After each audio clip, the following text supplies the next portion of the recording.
வந்து மோதனா தெரியாம மோதிட்டாங்க போங்க. போய் தொலை. எது போய் தொலையா? நாங்க போவோம் இங்கேயே பாய வச்சு கூட மல்லாக்க படுப்போம். உனக்கு என்ன? நீ போயா முதல்ல.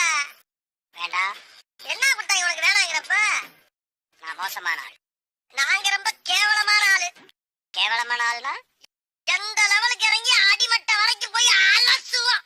என்ன சண்டைக்கு வர்றையா? தெரியுதுல்ல, சண்டை பத்திரம் எனக்கு தெரியாத ஜெயிலே இல்லை.